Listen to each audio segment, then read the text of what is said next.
बच्चों, मेरा नाम है Arun Tiwari, H O D biology Yellon coaching and director Yellon coaching. हम लोग sexual reproduction flowering plant class 12th में पढ़ रहे थे।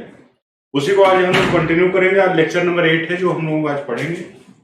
उम्मीद है कि सभी बच्चे आ गए होंगे। बहुत बड़ा लंबा गैप रहा, बीच में 2-3 छुट्टियां पड़ गई थी इसकी वजह से। आप लोग हमने लास्ट क्लास में कहाँ तक पढ़े थे हम लोग? फ्यूजन ऑफ गैमीट तक शायद पढ़े थे ना। पॉलिनेशन के बाद entry of pollen tube in ovule, entry of pollen tube in style, entry of pollen tube in ovule and entry of pollen tube in embryo sac. यहां तक हम लोगों ने लास्ट क्लास में पढ़ा था। उसी को बच्चों आगे आज हम लोग कंटिन्यू करेंगे। डबल फर्टिलाइजेशन वगैरह आज पढ़ेंगे। चलो,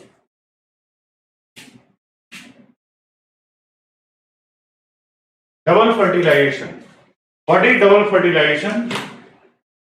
कोई बच्चा बताएगा डबल फर्टिलाइजेशन किसे कहते हैं?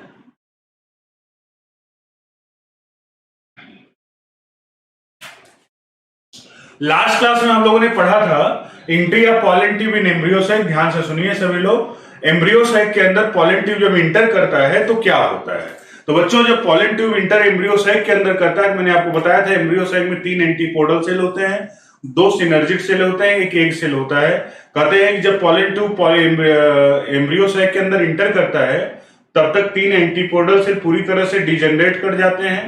2 सिनर्जिड में से एक सिनर्जिड डिजेनरेट कर जाता है और दूसरा सिनर्जिड जो होता है वो डिजेनरेट हो रहा होता है।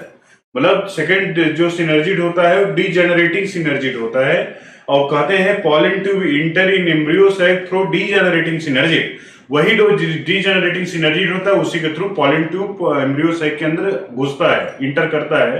पॉलन ट्यूब जब इंटर करता है तो वहीं पर वह बस्ट कर जाता है इस सिनर्जिड में। जब वो बस्ट करता है तो 2 मेल गैमीट निकलते हैं। One male gamete fuse with polar nuclei to form primary endosperm nucleus. एक मेल गैमीट पोलर न्यूक्लियाई से फ्यूज करता है और क्या बनाता है? Primary endosperm nucleus. और दूसरा मेल गैमीट जो होता है वह एग सेल से फ्यूज करता है तो बनाता है जाइगोट। एक सेल से जब वो फ्यूज करता है, जब जाइगोट बनाता है तो उसको सिंगैमी बोलते हैं। और पोलर न्यूक्लियाई से फ्यूज करता है तो बनाता है प्राइमरी इंडोस्पर्म न्यूक्लियस। क्योंकि 2 मेल गैमीट 2 अलग अलग न्यूक्लियाई से फ्यूज करते हैं, इसलिए इस फिनोमिना को बोलते हैं डबल फर्टिलाइजेशन। तो double fertilisation is a characteristic feature of angiosperm. इस बात को नवासीन साहब थे, उन्होंने बताया था। नवासीन एक साइंटिस्ट है, उन्होंने 1898 में डबल फर्टिलाइजेशन को बताया था कि out of 2 male gamete 1 male gamete fuse with egg cell, that phenomena is known as syngamy, and product which form is named as zygote, and other male gamete fuse with polar nuclei to form primary endosperm nucleus, and that phenomena is known as triple fusion. Because 2 male gamete fuse with 2 different nuclei, that's why this phenomena is known as double fertilisation. इसलिए इस phenomena को क्या नाम देते हैं? Double fertilisation कहते हैं। तो डबल फर्टिलाइजेशन नवासीन साहब ने दिया था और यह एंजियोस्पर्म का कैरेक्टरिस्टिक फीचर होता है। ये किसका होता है? This is a characteristic feature of angiosperm. यह फीचर है, कैरेक्टरिस्टिक फीचर है किसका? एंजियोस्पर्म का। चलो, इसके आगे आज बढ़ते हैं हम लोग। डबल फर्टिलाइजेशन एक मैं जीआईएफ लेकर आया हूं, ध्यान से देखिए सभी लोग। इसको ध्यान से देखिए, वीडियो को सभी लोग, सभी बच्चे ध्यान से देखिए थोड़ा सा इसको, वीडियो को।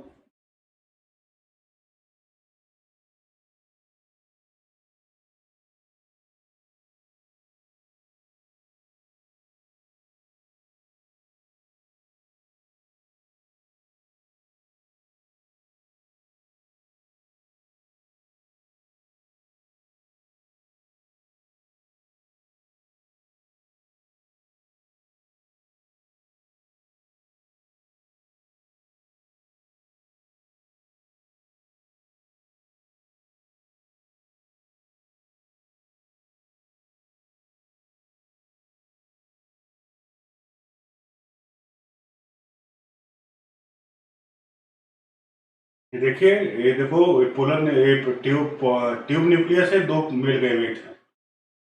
ध्यान से देखिए, ये दो आए अंदर, एक इससे फ्यूज करता है और एक इससे।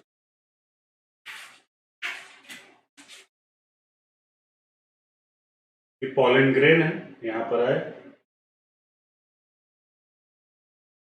ये पॉलन ट्यूब है,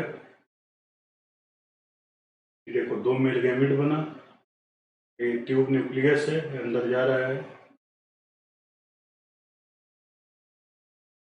अंदर जाकर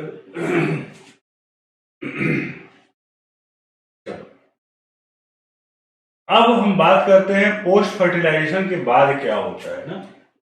पोस्ट फर्टिलाइजेशन के बाद बच्चों जब फर्टिलाइजेशन हो जाता है तो क्या बनता है, जाइगोट। क्या बनता है, जाइगोट। ये जाइगोट है, ध्यान से सभी लोग ये देखिए, 2n है, जाइगोट बना। जाइगोट के बनने के बाद फर्स्ट डिवीजन जो होता है जाइगोट का, वह कैसा होता है, ट्रांसवर्स होता है। पहला डिवीजन कैसा होता है बच्चों, ट्रांसवर्स, मतलब ऐसे होता है transfer. First division of zygote is always transverse. दो न्यूक्लियर सेल बनते हैं, एक ऊपर की तरफ सेल बनता है, एक नीचे की तरफ। ऊपर वाले सेल को बोलते हैं बेसल सेल,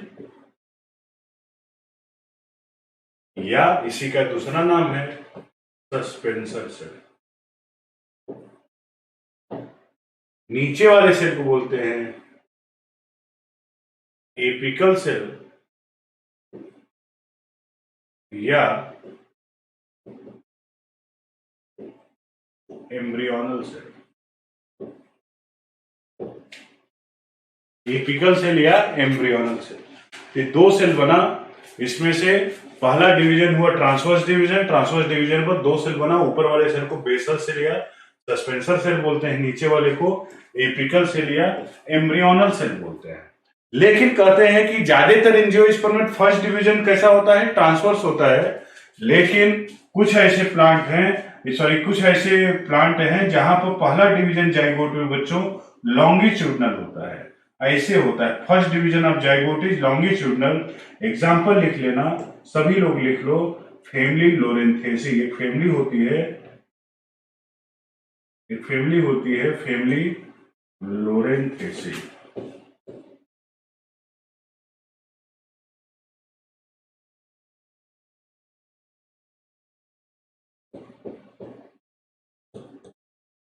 फैमिली लोरेंथेसी, इसमें फैमिली लोरेंथेसी में पहला डिवीजन कैसा होता है, लॉन्गिट्यूडनल। और फैमिली पोएसी में ऐसे पहला डिवीजन कैसा होता है, ऑब्लिक।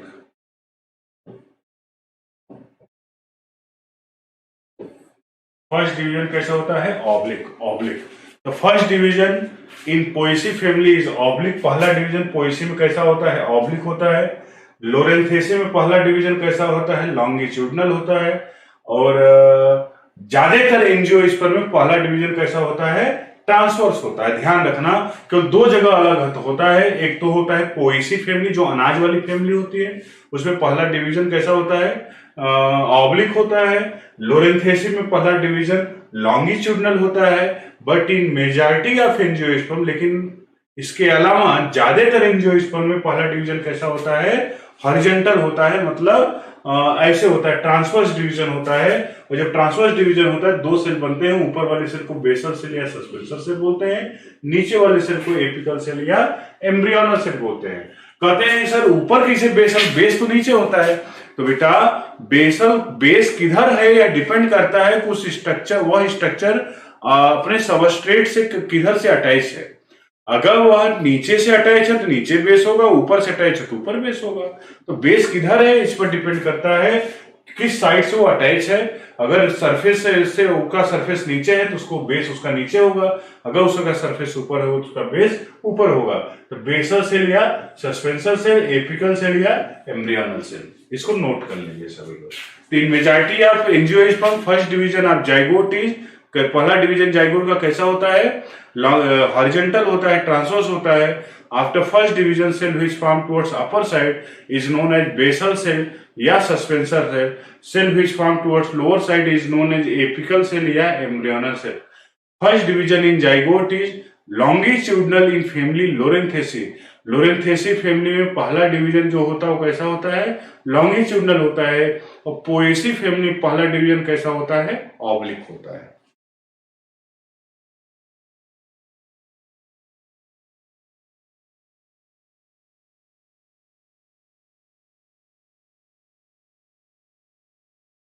ठीक है, इसको नोट कर लीजिए सभी लोग, नोट करके डन लिखिए तो फिर मैं आगे बढ़ूं। तो ऑब्लिक डिवीजन किसमें होता है, पोएसी फैमिली में, ये मैं लिख दे रहा हूं, Poaceae family, oblique division.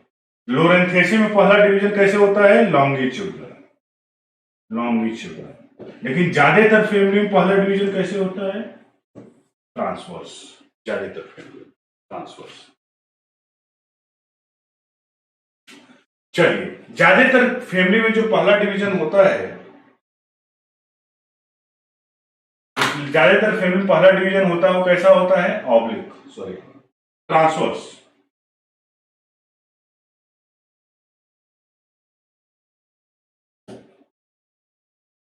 Zygote है,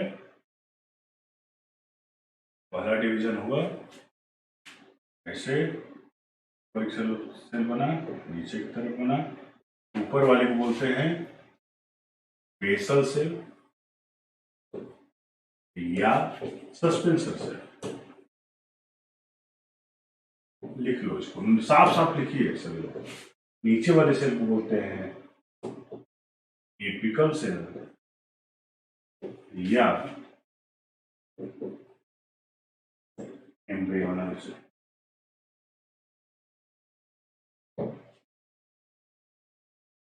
नीचे वाले क्या बोलते हैं, एपिकल सेल या एम्ब्रियोनल सेल। इस तरह का दो हुआ। इसके बाद क्या होता है, जो बेसल सेल या सस्पेंसर सेल है, ऊपर वाली सेल, इसमें 6 to 10 डिवीजन होता है, 6 से 10 ट्रांसवर्स डिवीजन होता है। ट्रांसवर्स मतलब इस तरह से डिवीजन, ऐसे ऐसे 6 से 10 ट्रांसवर्स डिवीजन होते हैं। और जब 6 से 10 ट्रांसवर्स डिवीजन होते हैं तो एक स्ट्रक्चर बनता है, उस स्ट्रक्चर को सस्पेंसर बोलते हैं। उस स्ट्रक्चर क्या बोलते हैं, सस्पेंसर, सस्पेंसर। देखो मैं उसी को बनाने जा रहा हूं। सस्पेंसर कैसा होता है, ये देखो,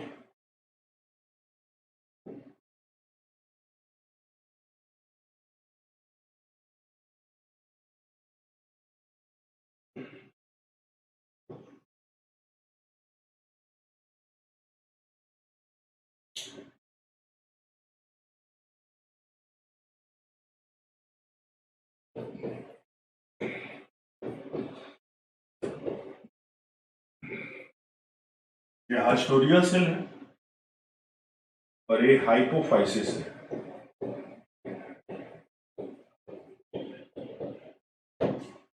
और ये पूरा स्ट्रक्चर यहां से लेकर यहां तक, ये पूरा का पूरा स्ट्रक्चर क्या कहलाता है बच्चों, सस्पेंसर बोलते हैं। ये सस्पेंसर सेल से ही बना है।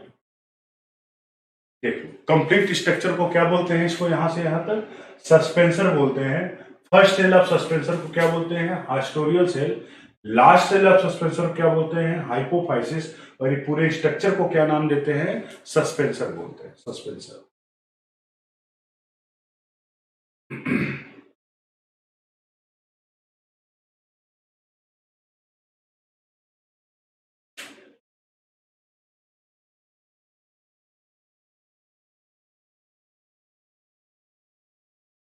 ठीक है ना। अब कहेंगे सर इसकी जरूरत क्या थी, सस्पेंसर क्यों बना। तो बच्चों आपको याद होगा, अभी मैंने आपको बताया था कि इस तरह से दो सेल बनते हैं, 2 सेल स्टेज होता है। ऊपर वाले को बेसल सेल बोलते हैं और नीचे वाले को एपिकल सेल। और सारा जो सारा मटेरियल जो होता है एम्ब्रियो के डेवलपमेंट के लिए, वो सारा यहाँ पर होता है ना, इस वाले सेल में। और मतलब आगे जो प्लीम्यूल है, रेडिकल है, कॉटिलिडन है, जो भी चीजें बनती हैं एम्ब्रियो में, वो सब इसी से बनना है, एपिकल सेल से। इसीलिए एपिकल सेल को एक नाम और देते हैं, क्या, एम्ब्रियोनल सेल। एक और नाम देते हैं, क्या नाम देते हैं, एम्ब्रियोनल सेल भी बोलते हैं। एपिकल सेल को ही क्या बोलते हैं, एम्ब्रियोनल सेल भी बोलते हैं। एपिकल सेल को ही क्या बोलते हैं, एम्ब्रियोनल सेल भी बोलते हैं, एम्ब्रियोनल सेल इसको बोलते हैं। अब यहां पर ये होता है कि एपिकल सेल या एम्ब्रियोनल सेल जो होता है, एपिकल सेल एम्ब्रियोनल सेल, यह जब इसमें डिवीजन होगा, ऊपर तो इसका दीवार होता है, आपको याद होगा एम्ब्रियो साइट का ये वाल होता है। जब इसमें डिवीजन होगा तो ये ऊपर तो जा नहीं पाएगा, जब ये ऊपर नहीं जा पाएगा तो कहां इसमें डिवीजन होगा, तो ये वाला पोर्शन कहां की, ये वाला जब इसमें ज्यादा डिवीजन होने लगेगा तो ये पोर्शन कहां आ जाएगा, नीचे की तरफ, मतलब उसको पुश करेगा, ढकेलेगा, नीचे की तरफ ढकेलेगा, सेंटर में आएगा, और सेंटर में क्या होता है, इंडोस्पर्म होता है। सेंटर में क्या होता है, इंडोस्पर्म होता है। इंडोस्पर्म सेंटर में क्या होता है, इंडोस्पर्म होता है। और इस इंडोस्पर्म जो होता है वह इस एपिकल सेल या एम्ब्रियोनल सेल को न्यूट्रिशन प्रोवाइड करता है इसके फर्दर डेवलपमेंट के लिए। अरे भैया उसमें डिवीजन होगा, उसको भोजन चाहिए ना, तो फर्दर डेवलपमेंट के, इसका मतलब कुल मिला जुला के जो सस्पेंसर बनता है लंबा सा, ये सस्पेंसर इस एपिकल सेल को ढकेल देता है, पुश करता है, ढकेलता है किधर की तरफ, सेंटर की तरफ। क्यों? क्योंकि सेंटर की तरफ ही इंडोस्पर्म है, और इंडोस्पर्म जो होता है उसको न्यूट्रिशन प्रोवाइड करता है। इंडोस्पर्म क्या करता है, न्यूट्रिशन प्रोवाइड करता है, न्यूट्रिशन प्रोवाइड करता है।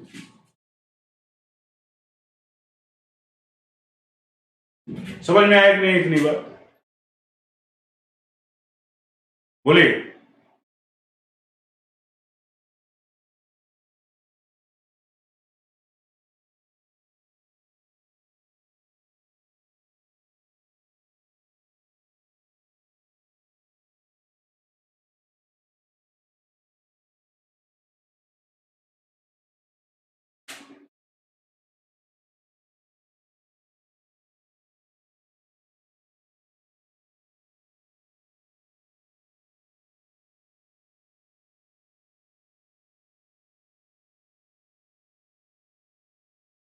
क्लियर हुआ इतनी बात?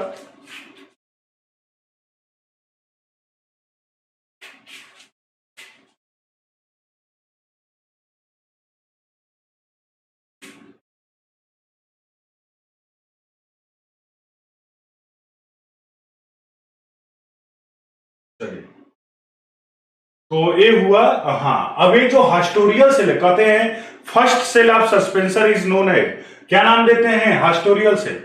फर्स्ट सेल ऑफ सस्पेंसर को क्या नाम देते हैं, हास्टोरियल सेल। और लास्ट सेल ऑफ सस्पेंसर को क्या बोलते हैं, hypophysis. Last cell of suspensor को क्या बोलते हैं, hypophysis. First cell of suspensor क्या बोलते हैं, हास्टोरियल सेल, और लास्ट सेल वाले को क्या बोलते हैं, हाइपोफाइसिस। चलिए, इसके बाद क्या होता है, इसके बाद क्या होता है, ध्यान से,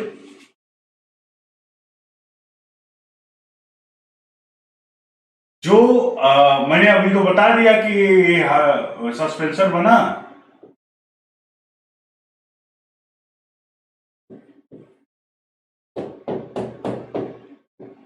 ये देखिए, ये हुआ, ये हुआ, ये हुआ, ये सब सस्पेंसर के पार्ट है।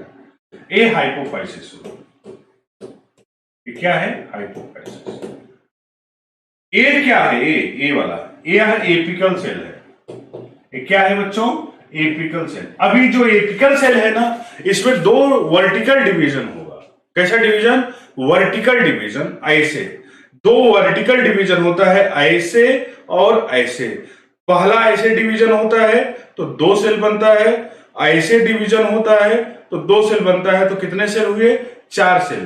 तो ऐसे काटे तो कितना सेल हुआ, दो सेल। जैसे एप्पल ले लो, एप्पल एक 3 डायमेंशनल है ना, तो एप्पल ले लो, एप्पल को ऐसे काट दोगे तो कितना हुआ, दो cell.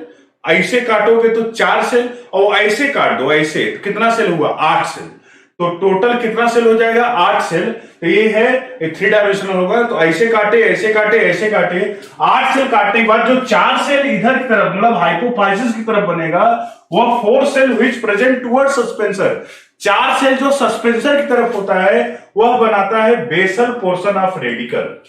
Basal portion of radicle, basal portion of radicle, basal portion of radicle. And 4 cell जो नीचे की तरफ होता है वह बनाता है प्लीम्यूल एंड कॉटिलिडन। और हाइपोफाइसिस जो होता है वो टर्मिनल पोर्शन ऑफ रेडिकल बनाया रहता है, टर्मिनल पोर्शन ऑफ रेडिकल। जो 4 सेल ऊपर की तरफ है वह क्या बनाते हैं, बेसल पोर्शन ऑफ रेडिकल, और उसी 4 सेल के जस्ट ऊपर हाइपोफाइसिस होता है, वह क्या बना रहता है, टर्मिनल पोर्शन। तो बेसल पोर्शन और टर्मिनल पोर्शन दोनों मिलकर क्या बना लेता है, कंप्लीट रेडिकल। और जो 4 सेल नीचे की तरफ होते हैं वो बनाते हैं basal portion of radicle, plumule and 4 जो नीचे होते हैं प्लीम्यूल और कॉटिलिडन बनाते हैं। कहते हैं कि कोई भी हो, चाहे डाइकॉट हो चाहे मोनोकॉट, इंडोस्पर्म तो उसमें होता है। हाँ, ये है कि जो मोनोकॉट होता है, सॉरी कॉटिलिडन होता है दोनों में, डाइकॉट हो चाहे मोनोकॉट, जो कॉटिलिडन होता है वह जो मोनोकॉट का होता है वो बड़ा होता है। और उसमें आप देखेंगे प्लीम्यूल का जो कवरिंग होता है उसको कोलियोप्टाइल बोलते हैं, रेडिकल की जो कवरिंग होती है उसको कोलियोराइजा बोलते हैं। तो प्लीम्यूल की जो कवरिंग होती है उसको क्या बोलते हैं, कोलियोप्टाइल। रेडिकल की जो कवरिंग होती है उसको क्या बोलते हैं, कोलियोराइजा। और जो एम्ब्रियोनल एक्सिस होता है जो प्लीम्यूल रेडिकल को जोड़ता है, जैसे ऐसे स्ट्रक्चर होता है। यहां मान लो प्लीम्यूल हो गया, यहां मान लो रेडिकल हो गया, इसकी जो कवरिंग होगी इसको कोलियोप्टाइल बोलेंगे, इसकी जो कवरिंग होगी इसको कोलियोराइजा बोलेंगे।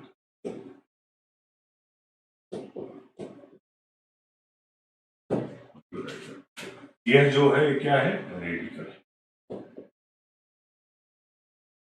और ये क्या है,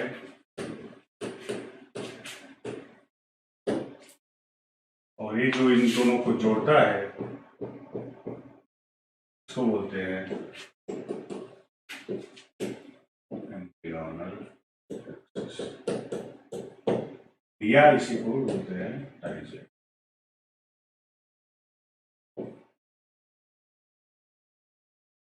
ये क्या है, कॉटिलिडन।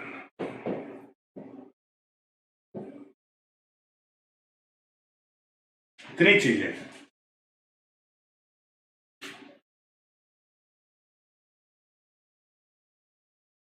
ठीक है, क्लियर हुआ।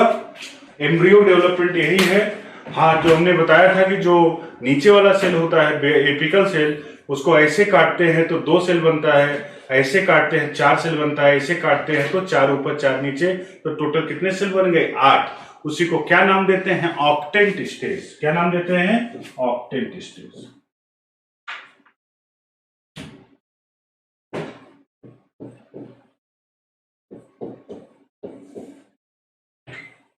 Octant stage, octant stage. इसको ध्यान से देख लीजिए, इसको नोट कर लीजिए, नोट करके डन लिखिए, फिर मैं आगे बढ़ूँ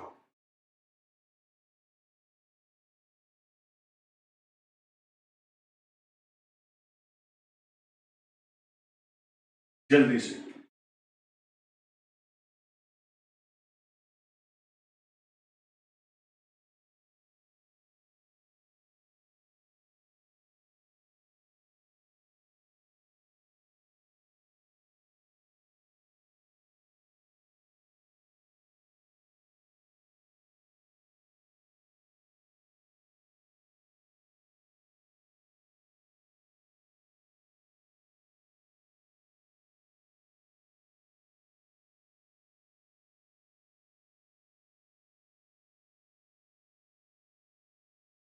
हो गया, चलो। तो आज हम लोग बच्चों यहीं तक हमें लगता है स्ट्रक्चर है, आज हम लोग यहीं तक पढ़ेंगे। इसके आगे क्विज करेंगे, क्वेश्चंस करेंगे इसी पर, जो एम्ब्रियो डेवलपमेंट और अभी तक जो हम लोगों ने पढ़ा इस पर कुछ क्वेश्चंस करते हैं। ठीक है, ओके, चलो। ए है question number 1, double fertilisation is characteristic of angiosperm, gymnosperm, pteridophytes, spermatophytes.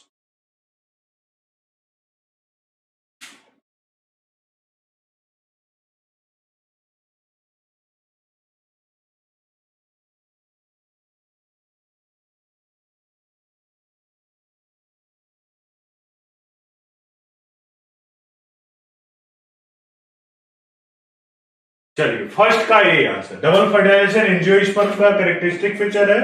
और डबल फर्टिलाइजेशन कौन खोजा था, नवासीन ने खोजा था, नवासीन, 1898, 1898। Question number 2. The number of meiotic and mitotic division that occur during the formation of 50 embryo sac is starting from megaspore mother cell respectively. इसका answer बताइए।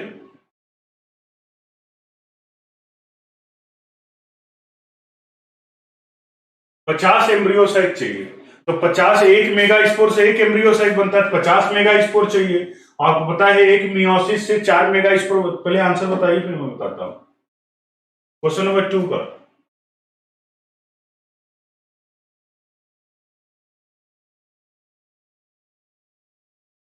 Question number 2 जल्दी से आंसर बताइए।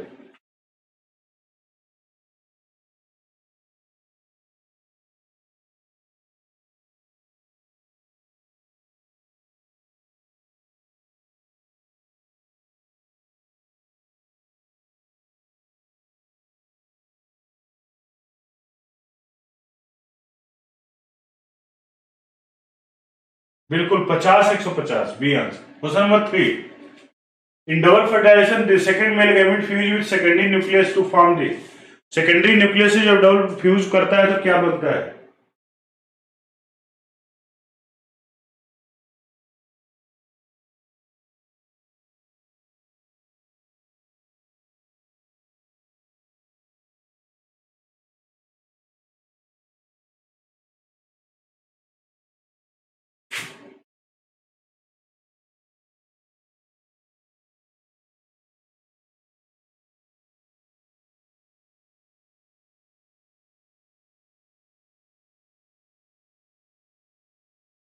Endosperm.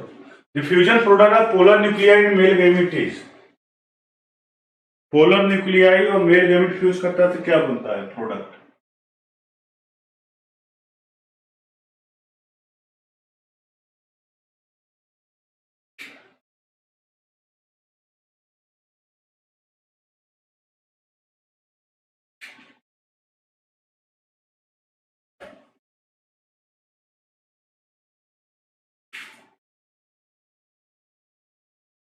C. Primary endosperm nucleus. Correct. The leaf cell of flowering plant 22 chromosome, then the number of chromosome would be. Leaf कोई plant है उसके leaf में 22 chromosome है तो उसके गैमीट कितने क्रोमोसोम होंगे बाकी लिखा हुआ है। बताओ क्वेश्चन नंबर 5 का आंसर बताओ जल्दी से।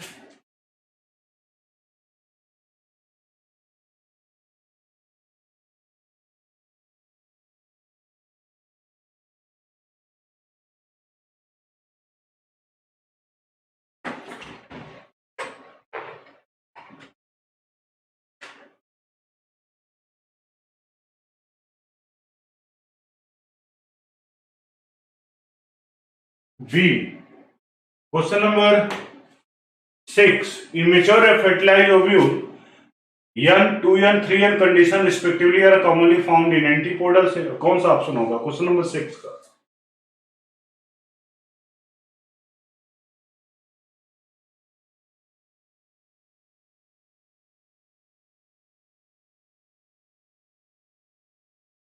बिल्कुल B answer.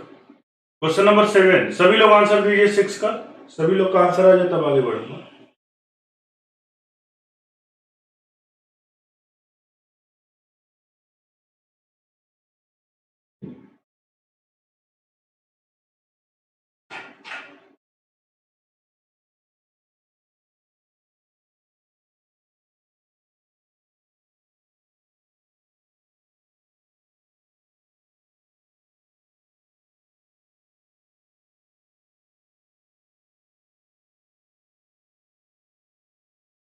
Correct B function of filiform operators is to.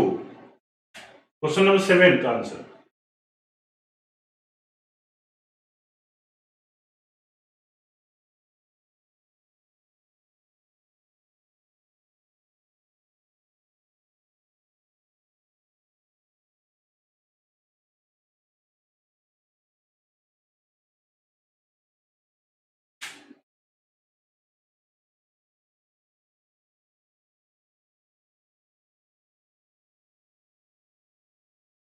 ए होगा ठीक है। Question number 8 in double fertilization total number of male nuclei total number of female nuclei involve are respectively.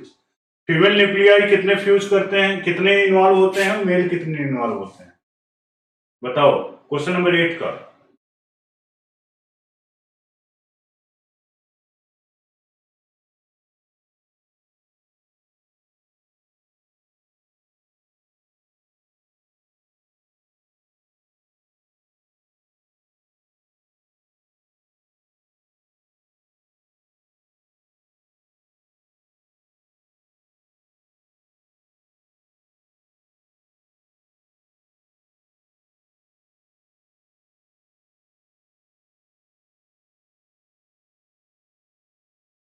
बिल्कुल, दो male nuclei and 3 female nuclei, correct, B answer.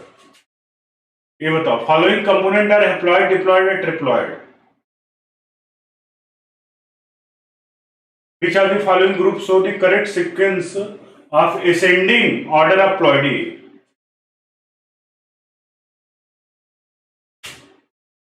बताओ इसका answer, ध्यान से सभी लोग, ध्यान से सभी लोग, ध्यान से।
ए होगा, बी, सॉरी, बी ऑप्शन, ए ई आई। चलिए अगला बताइए, number of chromosome in radical is 16. What will be number of chromosome tube nucleus, antipodal cell, definitive nucleus and endosperm respectively? Radicle में 16 है।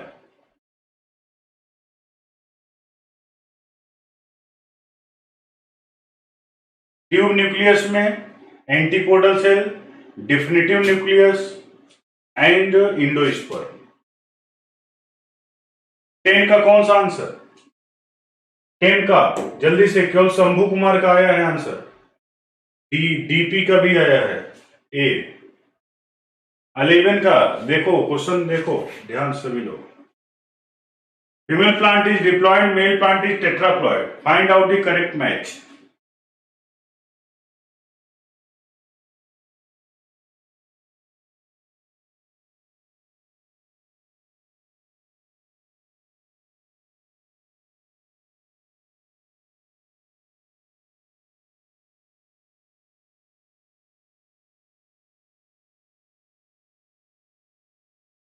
एम्ब्रियो कितना होगा?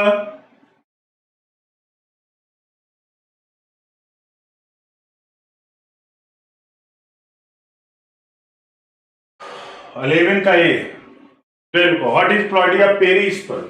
Perisperm is a structure which is remaining part of nucellus. Perisperm को define करते हैं remnant form of nucellus, remnant form of nucellus. Nucellus के बचे हुए भाग को पेरिस्पर्म बोलते हैं।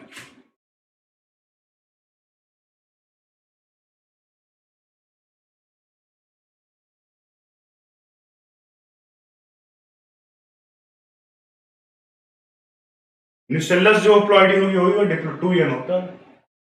अगला, pollen tube after reaching the ovary enter inside the ovule generally through which part of ovule? Chalazal end, micropylar and, किस एंड से घुसता है ओव्यूल के एम्ब्रियो साइट के अंदर?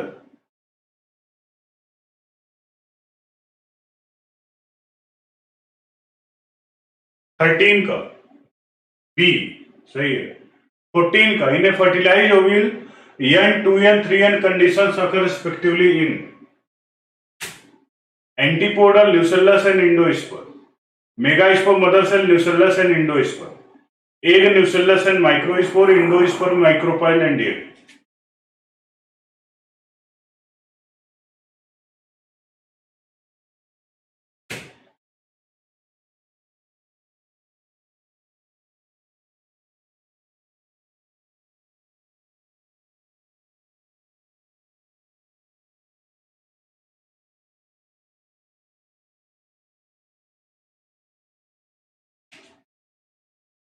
ए होगा, ठीक है। Function of suspensor,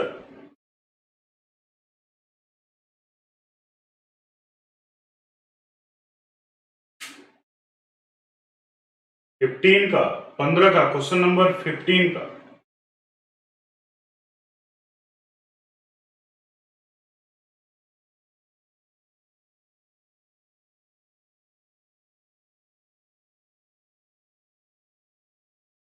C, tigellum is known as, जब बताओ बताओ।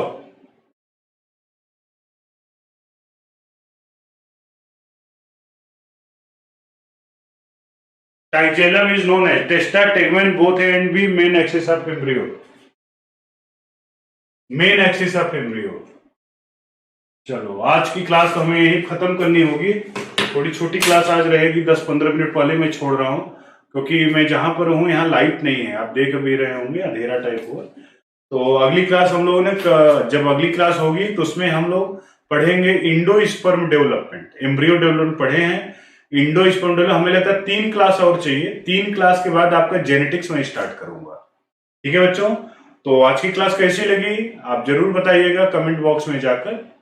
और सब लोग स्वस्थ और सुरक्षित रहो, ज्यादा इंपॉर्टेंट है इस समय, इस पेंडेमिक स्थिति में। रोज 50,000 कोरोना के केस आ रहे हैं देश में, तो आप सभी लोग सुरक्षित रहो, प्रिकॉशन के साथ रहो, अपना भी ध्यान रखो, बाकी घर में बाकी जो बच्चे हैं, बुजुर्ग हैं, उनका भी ध्यान रखो। ठीक है बच्चों, okay, thank you, good night.